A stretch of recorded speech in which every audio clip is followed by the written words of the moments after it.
Good afternoon, everybody, and welcome to the Conrad and HellermannTyton webinar to the topic of metal content cable management products for the food processing industry.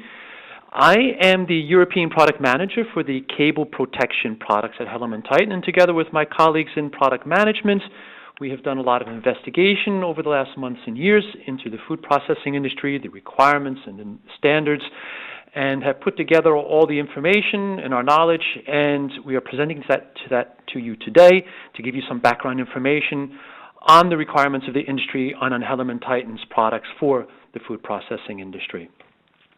Today we'll be talking about the following topics. The first thing will be a brief introduction to HellermannTyton, who we are, so that you know who is speaking to you and what our qualifications are in this and other industries. And then we will talk in quite some detail about metal content and detection, how metal detection is part of a comprehensive food safety program, and what the role of metal content products is in that program. We will talk about the reasons for metal detection and the types of metal that may be detected. And we will talk about the methods and types and methods of detection and measurements. And we will talk about such international standards as HACCP. And then we will go on to talk about some other features of products for the food processing industry, including floating, ease of cleaning, and chemical resistance. And finally, we will talk about HellermannTyton's cable management products.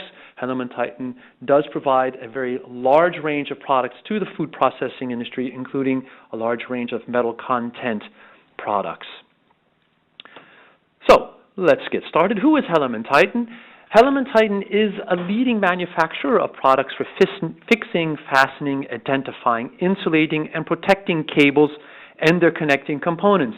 That means HellermannTyton provides cable management solutions. We do not provide cable. We have nothing to do with electricity, but anywhere where cable is used, in buildings, in trains, in airplanes, in cars, we supply the solutions that our customers need to fix and fasten and identify, insulate, and protect those cables. We also provide data network technology and installer solutions as well. We have more than 80 years experience in cable management solutions, and as you can see here, HellermannTyton is present throughout the world, where we can serve our customers very closely and very directly and address their very specific needs. Particularly in Europe, we are very strong. We have quite a few sales units throughout Europe, but we also have very many distribution centers as well as production sites throughout Europe. We have products, we offer products for very many different industries, system solutions for automobile industry, the aerospace industry, railway construction, appliances, white goods, renewable energy, and so on. You will find that as a result of these activities, we are very accustomed to examining and understanding the particular technical and perhaps legal requirements of a particular industry. And this is part of what we do. And we are able to address all these different industries with more than 60,000 innovative products, and that includes for the food and beverage industry. We understand the requirements, and we will talk about those requirements in a few minutes. And we have taken what we know of these requirements and put them into the development of our food processing products, including our metal content products. Here is just a very brief overview of the kind of products we will talk about at the very end of our presentation. This product range for the food and beverage industry includes cable ties, cable fastening solution, protection solutions, but also other products that you don't see here, heat shrink products, identification products, different kinds of printers, and so on that may be used in the food processing industry. So let's get started with the meaty part of our presentation. I will provide you with a lot of background information on metal detection and on metal content, how they are measured and tested, and so on, because as you will find, it's very important to understand that your solution is more than simply using metal content products like metal content cable ties. It's much more complicated than that, and I would like to sensitize you in the course of this presentation to some of the complications and to some of the things you need to address when you build your own program for food safety. Food safety is more than, as I said, just implementing metal or X-ray detectors or using metal content products. It is a comprehensive program that you need to devise and document, and metal detection and metal detectable components is just one element of that program. It's an essential element, but it's just one element in a broader program, and what you use and how you use it has to be seen in the context of the program that you develop. Metal content, I should say at this point, is often associated only with metal detection, but it is also relevant to X-ray detection, and we will talk about both metal detection and X-ray detection and the advantages and disadvantages of both later on in this part of the presentation. First, let's talk about why metal detection is so important to companies in the food processing industry. Why does the industry take it so seriously? Of course, there's the one thing we always think of, that is the risk of litigation. Someone raises a suit because something they found in their food that shouldn't have been there, perhaps causing them some sort of personal injury. And it's very important that every company that produces food demonstrates due diligence, which means they show that they have taken reasonable precautions. What reasonable means is very open. It's not specified by the states, by the laws, what reasonable is or what one should do, but you have to demonstrate that you were attentive to the situation, that you've taken precautions. That, you will find, is very much a part of our discussion throughout all the slides to come. But more than that, you want to minimize your monetary costs that are due to damage to machinery, production downtime, rejection of output, or product recall, all of which can occur due to contamination. Although contamination may always occur, you want to identify that contamination early enough that you keep your costs as low as possible. And of course, it's essential to maintain your brand reputation. There's nothing worse for your brand than for people to be talking about the fact that they are finding unwanted things in the food that they are purchasing. And it's also bad for your reputation with regard to the retailers who will sell your food. And you will find in the course of the presentation that much of the things that need to be done or should be done are due not to, again, to laws or regulations, but actually due to the retailers who are requiring things from their suppliers. You will need some sort of food safety program in order to meet certification or compliance standards like the HACCP, which we will discuss a bit later.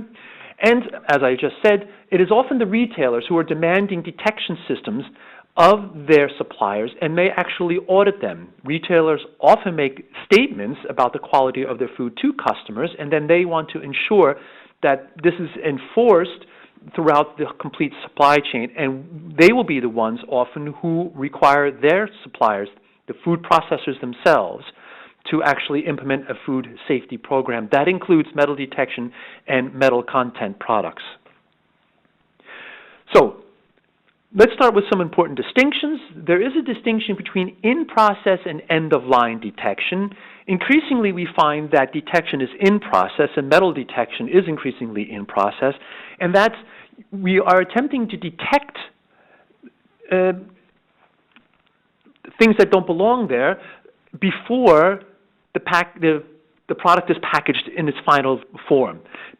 The reason you want to do that, of course, is that anything that contaminates the food process may get broken down even further in the production process and actually spread out from there and become more difficult to detect later on. So you want to make sure you detect your contamination before the product is broken down. You want to protect your machinery as a result, and you save costs by not having to reject the product when it is finished, when it is more costly, when it is more valuable, when more effort has been put into this production, and it's become a much more worthy thing. And in-process detection, as again we will see later, is something that is more and more required by the HACCP program that you implement. End-of-line detection is on the finished product. That means it's a kind of final check. should ensure that there is no contamination. There is no more opportunity for contamination because the product is now packaged and ready for delivery, and is a kind of last guarantee. It does minimize liability in case there is a problem. You can show that you do conduct end-of-line detection, and it is often required by retailers. And even though there's more and more detection is in process, it is still often required in order to pass audits, for instance, an audit to HACCP or Federal Food and Drug Administration audits, or also audits from other organizations, for instance, from the World Health Organization. So end-of-line detection can still be required, even though detection is becoming more and more in process, and this has relevance for your own program and for the products and the sorts of detection that you use. What kind of factors can influence metal detection? Metal detection is anything but simple. There are limitations, but these limitations are not due to immature technology. It's not simply a matter of buying the right detector or using the right products. There are limitations due to the physical laws themselves. There is no surefire detection. Some of the things that can influence detection and some of the things you need to think about when you're devising and implementing a food safety program is the detection model. There are differences, not just in quality, but in orientation. The calibration and settings of the detector, they can be very varied depending on what you need, and these different calibrations and settings can lead to detecting some things better than others. They also affect your costs. We will talk about that a little bit later. The aperture size, that means the opening of the detector through which the food flows, where the detection actually takes place. The type of metal, and now it becomes even more difficult, the size, shape, and orientation of the metal, and the metal position in the aperture. For instance, with a metal detector, it is easier to detect metal which is at the edges towards the rim of the metal detector. If it's in the middle of the aperture, it's harder to detect.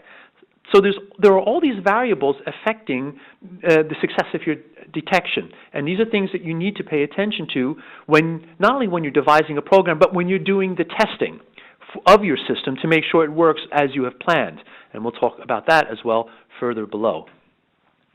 Other factors that may influence detection are the environmental conditions. Is there vibration, electrical interference, or temperature fluctuation?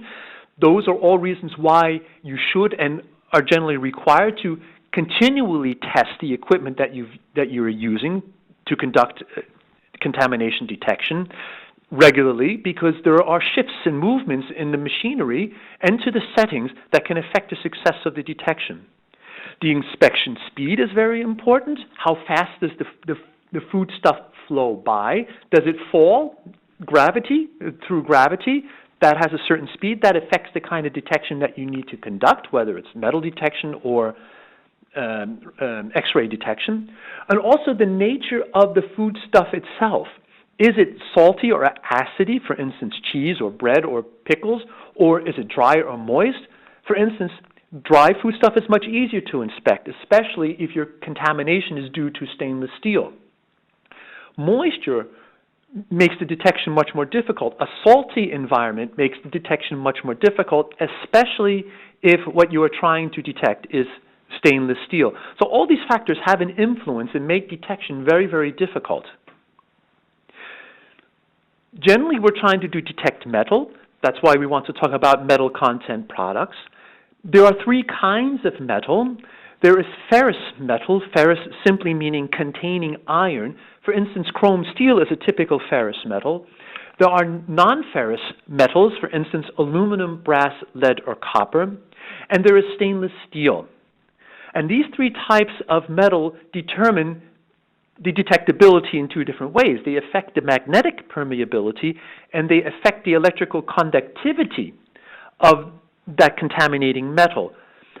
This is getting very technical. I don't want to go any further into this, but it is something that actually you do need to pay attention to when you see what could go wrong, what kind of metal may get into my foodstuff, how can I detect it, what kind of equipment should I use, and how should I set my equipment, and how likely is my detection to be. These two things can be very important because each property independently may affect the likelihood of detection, and some metals are more magnetic and less conductive, some are more conductive and more magnetic, and these things do play a role. And here you can see an overview. I think at the right-hand column you will see what you probably want to know, which is how easy are these three types of metal to detect. And in general, although there are many different kinds of metal, often with different kinds of layers and so on, which may make them more or less detectable, a ferrous metal is very, very detectable. It is both magnetic and highly conductive. Non-ferrous metals, although they are non-magnetic, are very good conductors, and that makes them fairly easy to detect depending on your equipment and your settings. Stainless steel, however, is generally non-magnetic and generally not very conductive, so that stainless steel, interestingly, is fairly difficult to conduct. And what makes that interesting is that stainless steel is typically the kind of metal that food processing companies like to use, because especially the grades 304 and 316, which are the better grades of stainless steel, they do not corrode. They do not lead to rust. They do not contaminate. And that's why they are often used in a food processing environment, although they are the most difficult ones, that is the most difficult type of metal to detect. In general, metal detectors are often insufficiently sensitive to these two stainless steel metals, especially if the detectors cannot operate at higher frequencies. Stainless steel can be detected when you're using higher frequencies, but if you use higher frequencies with your metal detector, you get a lot more alarms, seeming contamination that might not be a contamination at all. These are one of these trade-offs that you will find you have to deal with when you come up with your food safety system. If the foodstuff is electrically conductive, and if it's wet, then the stainless steel, which may have fallen into your foodstuff, becomes even more difficult to detect. As a rule of thumb, you can say if the contamination is in dry food product, you need 50% more stainless steel, simply a mass of stainless steel, for it to be detectable compared to ferrous or non-ferrous metals. If the environment is wet, that is, it isn't self-conductive, then you need that much more stainless steel, 200 to 300% more stainless steel, that amount of stainless steel, so that it's detectable at all. Otherwise, it will be missed by your detector. So the issue of stainless steel will come up again and again, and it will influence, this is why this is very important, what kind of metal detectable products you may wish to use. And you will see later on that HellermannTyton offers products with metal content that is ferrous, but also with metal content that is stainless steel, because both have their advantages and disadvantages. On the one hand, detectability. On the other hand, non-contaminated or non-corrosive. And those are things that you have to consider, those trade-offs you have to consider when you think about what products you wish to use in your food processing environment. Further complications to the story can be found in the so-called orientation effect, which can affect any kind of product which is non-spherical, or not product, any kind of object which is non-spherical. For instance, wires, pins, metallic swarf, or cable management products like HellermannTyton cable management products. They are irregular in shape. Successful detection in this case will depend on the length or orientation of the object. For instance, whether it is parallel or perpendicular to the opening or to the aperture of the metal detector. There are better and worse orientations depending on the category of metal. So depending on how it goes through the machine, whether it's lying or standing or a 90-degree angle or whatever, it will affect the detection. And this is relevant because we will talk about how HellermannTyton tests its metal detection products to make sure they are metal detectable, and how you may wish to conduct tests in your production environment to make sure you detect metals. These are things you do have to consider as part of your overall plan. You will often hear the term metallic sphere or ferrous sphere, often in conjunction with metal detectors, but also in conjunction with metal content products like HellermannTyton's. And there are reasons for that. We'll talk about that in a moment. But in general, what you hear manufacturers of metal detectors saying is, our detector can detect down to a certain level of metal content. it can be just this very small amount, and our detector will detect it. And this amount of metal that can be detected is stated as a diameter of a ferrous sphere. A ferrous sphere is used as a standard to determine detector capabilities for two reasons. One, a large variety of metals can be furnished in a large range of diameters as a metal sphere. That means you can get them in all different kinds of metals and in all different kinds of diameters, perfect for testing all different kinds of metals. And, of course, a sphere is identical in shape and diameter no matter how you look at it. That means there is no orientation effect to metallic spheres.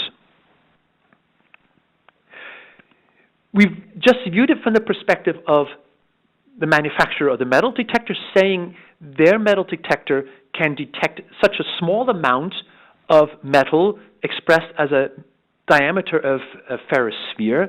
On the other hand, users of metal content products, a food processor, will insist on something else. They will insist on at least a certain level of metal content. The more metal, the better. The more metal, the easier to detect. So they view it from a different perspective. They want more metal in anything that might fall into their food so that it's more detectable. A kind of minimum is 1 millimeter diameter ferrous sphere. It should be at least that much because most manufacturers of metal detectors say they can detect at least down to 1 millimeter diameter ferrous sphere. But of course, and this is something to keep in mind, the amount of metal that you detect in a metal content product, let's say like a cable tie, depends on the size of the product. The bigger it is, or the bigger the parts, the more metal there is. Therefore, interpretation of data concerning metal content parts is very difficult. To say your cable tie is metal detectable is very vague, because how much of the metal tie? A little piece of it? A lot of it? A little piece of it has less metal than a larger piece of it. So what is actually being tested? How much cable tie do you need for it to be detectable? And how much cable tie do you need to get enough metal altogether so that your detector says there's something in there, there's some contamination? And to give you an example, HellermannTyton states explicitly what kind of test that we have conducted. We state an amount of metal content, again a diameter of ferrous sphere, of 20 millimeter sections of the head, the middle, and the tail of the cable ties. Well, the middle and the tail of the cable ties ought to be identical in terms of the amount of metal. However, we want to make sure that our metal ties have an even distribution of metal throughout them, and we test that, and we make sure in our production process that that is the case. But just in case there could be a difference between the middle and the tail, let's say there is more metal content in the middle, we test all three parts, and we make sure in our testing that these 20 millimeter sections of the cable ties pass through the middle of the metal detector, which is the worst position for detection, and at the worst orientation, or to be more exact, we test all orientations to make sure that we're capturing the worst orientation. And under these conditions, we say that a 20 millimeter section of the least detectable part of our cable ties, if you look at our largest cable tie, achieves up to 3.4 millimeter ferrous sphere. These are the kinds of data that we can provide. But as we've said, it really depends on your metal detector and so on. And if you want to make sure that you have a safe production process, we can work with you to test our cable management products in exactly this way, taking into consideration exactly these factors to make sure that you are achieving 3.4 or 2.0 millimeter ferrous sphere, whatever you need to make our products at a length that you define detectable with your metal detection system. So I think the conclusion here is already very obvious because I've been emphasizing it so much. There are many factors in detectability, and there's a great deal of ambiguity when it comes to detectability. So that, and this is the most important point of all, there is no substitute for your in-factory testing according to conditions appropriate to your application. We test at HellermannTyton, we provide data,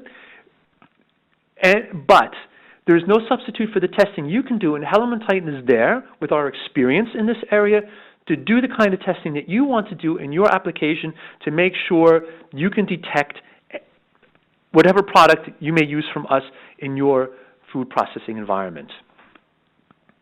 We've been talking mainly about X-ray detection, metal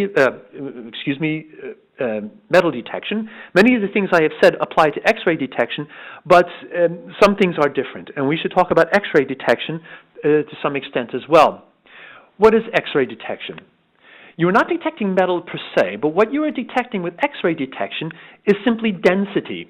And density is provided by whatever contamination may be in the foodstuff. It may be a cable tie or some other cable management product, but it may also be the food itself.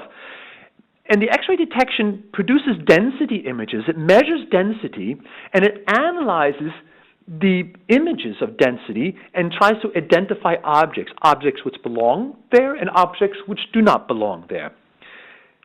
Because many forms of contamination are overlooked by metal detection, X-ray detection can offer a solution to many kinds of contamination, not just metal or metal content plastic products, but also glass splinters, pieces of food, stones, bone, pieces of plastic. So many in the food processing industry see X-ray as a single solution for all these possible sorts of contamination. And why do metal detection when you can do X-ray detection and you have all of these advantages? Yes, but you do have to be careful. It's not quite that simple. Because X-rays respond to density, the effectiveness of the detection or the success of the detection depends on the shape and consistency of the food product. The X-ray detector must be able to differentiate between the contaminant and the food. And that means it must be able to create a contrast between the food and the contaminant which is sufficiently large. That can be very, very difficult. It depends on the foodstuff. And it depends on the contaminant, what the contaminant is made of, and how dense that material is. Even with these things that we've listed above, some things are not easily detectable. Bone and plastic can have different densities. There's low density bone and high density bone. Low density bone is very difficult to detect. Low density plastic is very difficult to detect. The density must be high enough in order to be detected. X-ray detection does have difficulty with low density contaminants and has difficulty if the food has very variable density. And for this reason, in most solutions, I would say nowadays, in most food safety systems, you will find both metal and X-ray detection in the production process. And they are often used at different points in the production process. Metal detection is generally better with conveyed product, particularly product conveyed at different speeds, slower, faster, piped products, perhaps also products in small packages, but also fast-moving products. X-ray does not deal well with fast-moving products. Food that is falling, where gravity is used as force to channel, to convey the food further. That is very difficult for X-ray detectors. And metal detectors can be used anywhere in the production process, but it is typically in process and not end of line. Metal detection is typically not used end of line, and we will see a point or two on that in just a moment. X-ray detection, on the other hand, is best end of line and is especially preferred where there is metallized film packaging. This metallized film packaging can disturb metal detection. I have there in the presentation X-ray detection, but that's not right. It should be metal detection. Metallized film packaging can disturb metal detection. X-ray detection deals very well with metallized film packaging. X-ray detection can also be used to confirm the completeness of a delivery in a final package. You can count the number of biscuits in your box, or you can count whatever it is that you're producing. If there are discrete parts, you can count them to make sure there are enough there, but you can also at the same time, with the same system, see at end of line, in the final package, perhaps with metallized film packaging, whether there is any sort of contamination.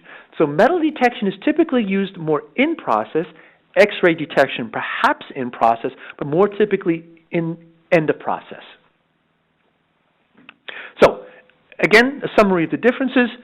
Metal detection detects all metals and is better for low-density metals like aluminum and perhaps wires, and where X-ray detection has difficulties with low-density metals like aluminum. Yeah? X-ray detection is not good with products with lots of texture, with different shapes and sizes and densities. But depending on conditions, metal detectors can generally get down to about 1 millimeter ferrous sphere, whereas X-ray detectors can detect smaller contaminants. Where metal detection does not go any further, X-ray can go further and detect even smaller amounts of metal, depending, as we see in the first point here, on the kind of metal, assuming it is not a low-density metal. A few more differences between metal and X-ray detection. X-ray does miss some metals, as we've seen, but does find stainless steel, which is the one kind of steel that metal detectors often have difficulties detecting, especially where the products are wet and salty. When products are wet and salty, that does not disturb X-ray detection. X-ray detection is not negatively affected by wet or salty environments for the contaminant or wet and salty foodstuff. So, a lot of background information for you to understand what is involved with detection and with detection products. There's a lot to consider. One of my goals here was to make you aware of the fact that it's a very difficult process, to make you perhaps also skeptical of certain kinds of data that you can see, but also for you to seek out the information you need and give consideration to all these different kinds of factors which may influence your detection. And HellermannTyton can influence you with that. But we can also help you realize a system that satisfies the HACCP, which means Hazard Analysis Critical Control Point. Very briefly, the idea of HACCP is to replace end-of-line quality control, which does not prevent hazards from occurring earlier in the processing, with identification and control of hazards in the process. It's a system, a way of thinking which originated in the 1960s, originally for food and for food for space travel, food for astronauts, you could say, and then an international HACCP alliance was founded in 1994, originally for the U.S. meat and poultry industries, and since then it has spread to other industries, to pharmaceuticals and to cosmetics, and it has now been adopted by the European food industry in a very big way, and I'm sure many of you have heard of HACCP. A few more words on HACCP. There is an EG regulation, the 852/2004. Since the implementation of this European Union regulation, only products that fulfill HACCP are allowed to be sold in the EU. And since 2006, this HACCP process must be documented. The degree of documentation depends on the size of the company. In other words, the HACCP regulation does not specify exactly how much documentation is needed. It does specify, however, that documentation is needed. It does say documentation is needed, but says small companies don't have to do quite as much. But what does it mean to say to fulfill HACCP? The HACCP does not say you have to do A, B, C, D, and E. It only says that you have to have a system which observes this philosophy, and how you do it is up to you, but you have to do it. There are independent and accredited certification authorities for HACCP, but you don't have to go to one of them. You can, you may want to, as a matter of marketing, as a matter of building relationship to your food retailing customers, but you are not required to be certified. You are required to have a system, and you are required to document that system to some degree, but you're not required to have that system that you've implemented certified. However, as so often, as I just mentioned, and as I mentioned much earlier in the presentation, even if the governments or the laws don't say you have to do 1, 2, or 3, it's often demanded by the retailers. So often you do want to have some sort of certification or at least a documented system in place. What are the elements of HACCP? They're really quite commonsensical in a number of ways. And we'll go through this very quickly, and I think when it comes to metal detection and metal detection products, it's really the first points which are relevant, but I want you to see metal detection and metal detectable products as part of a complete system, as part of a way of thought. The first thing to do is to conduct a hazard analysis, which simply means to identify what can go wrong and what might cause contamination, what can possibly happen, and then to say, but where can I test? Where can I measure whether there has been contamination? At what points in the production process is it possible for me to test? Or where are the hazards, and where can I test just after that hazard, or where that hazard may take place? And then you have to the degree that it's quantifiable, establish what are the maximum minimum values which are acceptable. Yeah, what are the critical limits? This may apply to other things, because you think if there is some sort of contamination, you want to find it no matter how small it is. So this maximum minimum values may apply to other kinds of factors that are hazards and not to metal content contamination. But this is part of the HACCP process. And then you need CCP monitoring requirements. What are you doing to actually measure? What kind of equipment are you using? And what kind of procedures are you using? And how frequently are you testing your own system to see whether it works? And what kind of corrective actions do you employ? What do you do? Not only to ensure that you throw out whatever has been contaminated, but to make sure that those kinds of hazards that you've identified do not happen again. And how do I make sure that my procedures are working as intended? And you have to document how you plan to keep records, how often you've tested, how you tested, and how you document the results of your tests, and how you document contamination when it does occur. These are all parts of the HACCP process. But really for us, I want you to see the whole picture, but for us, it's really the first points. What can go wrong? A cable tie, a cable protection, a part of a cable protection tube might fall into the foodstuff. That is a hazard. How can I test for it? Metal detector. This is all part of the HACCP process, or the HACCP philosophy. And this is what we have here at the beginning. If, for instance, you have identified cable management products as a potential hazard, then you ought to use metal content parts. And they should be detectable with metal or X-ray detectors at the critical control points. That's really the conclusion. That's how you ought to see metal content products, like HellermannTyton metal content products, in context of the HACCP program. So, what kind of conclusions can we draw here? Many of them are not very exact conclusions. Some of them are very general, but I think that's important for you to understand. There is no generally best solution. The best solution depends on your production process, the character of your foodstuffs, and the types of expected contamination. And any solution can and probably ought to consist of metal detectors and X-ray detectors, and really both. We talked about the data on ferrous sphere sizes. These are indicative only. We provide data like that. Our competitors do as well. They are really only indicative. There is no substitute for testing. Even laboratory testing, although better than information on ferrous sphere sizes, is not definitive. And there's no substitute for inline factory tests in your production environment. And all of this must be embedded in an HACCP plan. So, a lot of information, a lot of background information, so you can understand the complexity of this topic and why there is a need to enter into a discussion with any provider of metal content products. There are a few other issues I would like to talk to you about before going on to HellermannTyton products. What other features are important or may be important to your decision concerning products? First of all, there's the issue of visible detection. Our products, and I think the products of most other providers of metal content products, color their products blue. Ours are blue.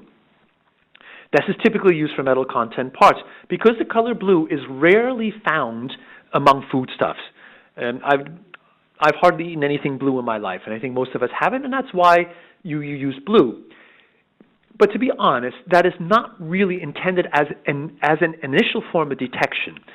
People don't sit and look for blue passing by. They probably wouldn't see it anyway because of something lying over it. Visual detection as a first form of detection is extremely rare. However, you can distinguish the metal content parts from non-metal content parts because they are blue, but also if contamination has occurred and has been detected by other means, let's say with a metal detector, then visual detection can help you find and identify the contaminant. That is, you're looking for it and you want to find it so you know what it is. So you don't just throw out what's been contaminated without knowing what actually caused the contamination. You can find it and say, it was this or it was that caused the contamination. Perhaps we have to change something to make sure it doesn't happen again. So visible detection aids, let's say, in dealing with a contamination that has been detected otherwise. Floating may also be a desire, and floating may aid visual detection, but here too, really only after detection has occurred by other means. Otherwise, floating does not improve metal or X-ray detection. It may actually worsen X-ray detection depending on where the middle of the aperture is. Floating may be useful, and as we've just seen in the previous slide with the color, in finding the contaminant at some later point. But we have to be clear here. Metal content we want to have because it enables detection. But metal content does, of course, raise the density. The more metal you have, the more likely that contaminant is going to sink. If something is going to float, that would generally mean there is less metal content. However, because floating can sometimes be important to our customers, we provide not only polyamide products. Polyamide is a heavier plastic, so that together with the metal, it tends to be denser and tends more to sink. We do also offer polypropylene and polyethylene products. They are lighter. They also have a metal content, and they will float more than the polyamide. So it depends on what you're looking for here. Polypropylene is, in fact, an option, but even polypropylene with metal content will be heavier than polypropylene without metal content. So you will get a bit more floating, perhaps floating in some liquids, and more liquids than with a polyamide metal content product, but you're not getting floating on the surface of all liquids, perhaps as you would want, because even the polypropylene metal content contain metal, of course. Cleaning may also be an issue, and it's something to consider. Some products, such as cable protection conduits and fittings, are smooth, and in order to avoid bacteria traps and to aid cleaning. We have products that are intentionally smooth, not only the conduit but also the fitting, so that you can avoid those kind of bacteria traps and so that you can clean them easily and successfully. Also a feature of products that you ought to keep in mind. And finally, chemical resistance. Particularly important when you're considering what kind of cleaning agents you use in your cleaning process. Some plastics have a better chemical resistance than others. You have to examine closely what you're using and then take a look at the materials, and that will influence the choice of your materials. We offer many different materials again. We offer polyamide and polypropylene along with polyethylene. We also offer stainless steel products without any plastic content for extreme situations where you do not want any plastic, precisely for this reason, because of resistance and so on. So again, chemical resistance and the option of stainless steel offering more chemical resistance and a corrosion-free environment are important considerations, along with the amount of metal in the metal detection products. So a few more words on some other authorities. We are asked very, very often about the FDA, the Food and Drug Administration. That is the U.S. American organization. The FDA approves categories of materials, but it approves categories of materials for products not only intended to come into contact with food.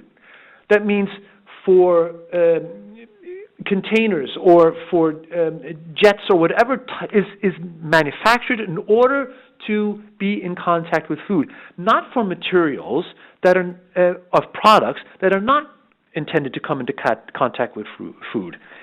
Cable management products, of course, are not intended to come into contact with food. They may come into contact, but they're not intended to. So our products, HellermannTyton products, do not fall within the regulatory scope of the FDA. Nonetheless, the FDA does provide approval for categories of materials, let's say for polyethylene or polypropylene or polyamide, and often the industry will demand FDA approval. And we have to take that into consideration. We say, yes, our products do not need FDA approval, but our customers say they want it anyway. It could be that our customers, the food processors, are often required to use FDA materials in their production environments because the retailers, their end customers want that. Further along the supply chain, towards the end of the supply chain, they say they want it, and that's why we need it. So we at HellermannTyton make sure that we use only FDA-approved materials and additives in our metal content products, and all the products that we supply to the food processing industry. So if this is a requirement of someone, then we have those FDA approvals. The situation is quite different with the European Regulation 1935 from the year 2004, which is called, and I abbreviated the title of this regulation, on materials and articles intended to come into contact with food. As with the FDA, there is no intention to come into contact with food, so here too our products do not fall within the scope of this European regulation. And it's even more difficult with the EC regulation because the tests required by this regulation demand an exact determination of the surface area of the plastic, of the duration of the contact over this surface area, the temperature, and the approximate chemical makeup of the food. All these things have to be known in order to conduct tests to this regulation. This is, of course, very, very application specific, very, very application specific. HellermannTyton is and no one else, to be honest, is in a position to be able to conduct general tests along those lines. How big is the surface area? How long? That can be infinitely long. Or it can be anything, to be more exact. However, we have had customers who felt that they could identify the circumstances under which our products would come in contact with their food under very special circumstances. They wanted to do special things with our products, and together with them, we defined the parameters for this testing, and we have conducted these tests. We are familiar with the tests. We have worked together with an accredited laboratory doing these tests, and we know how to work together with customers to do these tests. So if you say, yes, I can identify the parameters, I do know what I need to test, then HellermannTyton is clearly in a position to help you and to do that kind of testing. We have done it before, but that's very, very, as I've said, application-specific testing, and we cannot offer generalized testing because of all the factors involved. So, I think with all that background information, you now have the right context for understanding what you need and what kind of products may be of interest to you. And now very briefly, at the end of our presentation, I want to go through our metal content products so you can see what options you may have.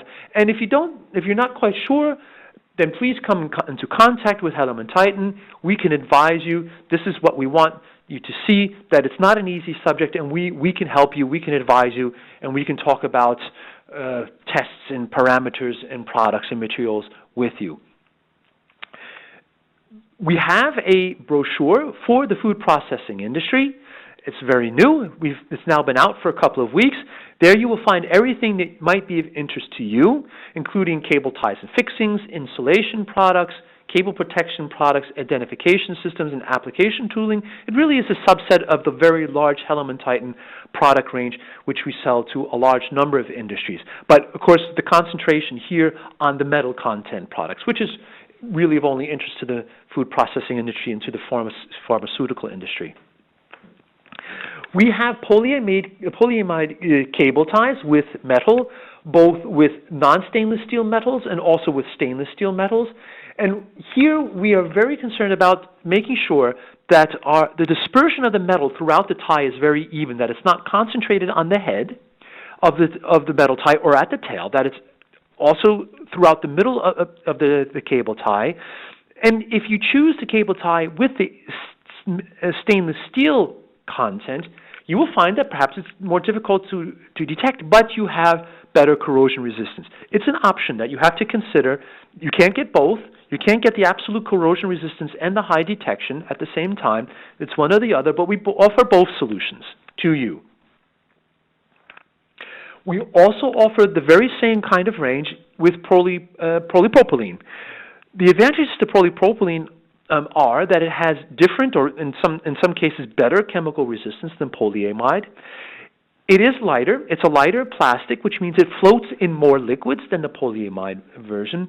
And it's also less hydroscopic. That means it does not take on, it does not absorb moisture or water. It's free of this effect of absorbing moisture or water and giving it off again when the environment becomes dry again, which is also something you may wish to avoid. Here too, both ferrous metals and also stainless steel metals as part of the metal content. Not only the cable ties, also our cable tie mounts are metal detectable. And here we have a different series, different series of different shapes depending on what you need to use cable ties to mount your cables. They're all different designs available, and these two are magnetically detectable. And here too, we make sure that the dispersion of the metal content is even throughout, so not just the whole part, but a segment of the part is also metal detectable in case a little bit of it does break off. If you do not want any plastic in your environment, there may be reasons for that due to chemical resistance, due to cleaning, and so on, then you may want to use pure stainless steel. And we have pure stainless steel cable ties and mounts made of stainless steel 304 or 316, the two leading grades of stainless steel, the 316 being the highest grade used in the food processing industry. Corrosion resistant, weather resistant, chemical resistant, temperature resistant, and available in a very, very large range of lengths and widths. Not only the cable ties and the cable tie mounts, but also cable protection products are available with metal content. We are the only ones on the market with these kinds of products, often used in cleaning machines, for instance, not necessarily close to the mass of food being processed, a little bit further away in the production environment, further away from wherever the food is actually being mixed around, let's say, but also in the machines being used, the devices being used to repair things, and also to clean the production environment, with a very high metal content to assure detection with standard detection equipment, using, in this case, stainless steel to help prevent corrosion. And it's a perfect solution for bundling and protecting cables and hoses as well.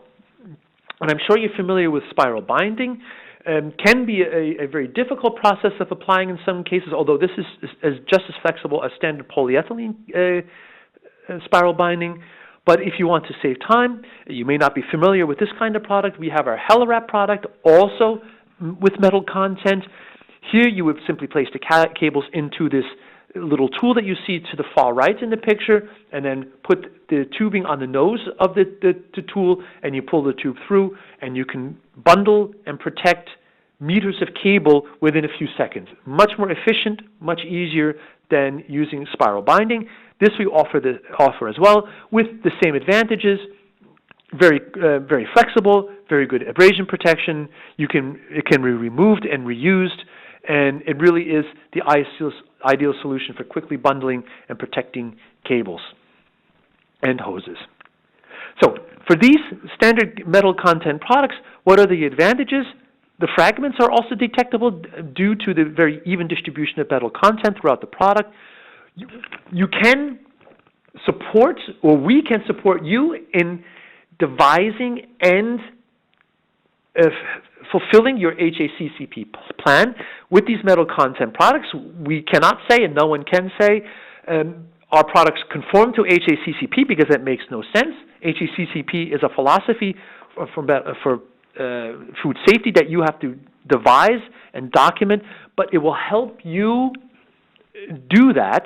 And when you document this, then you can be audited and you will get approval.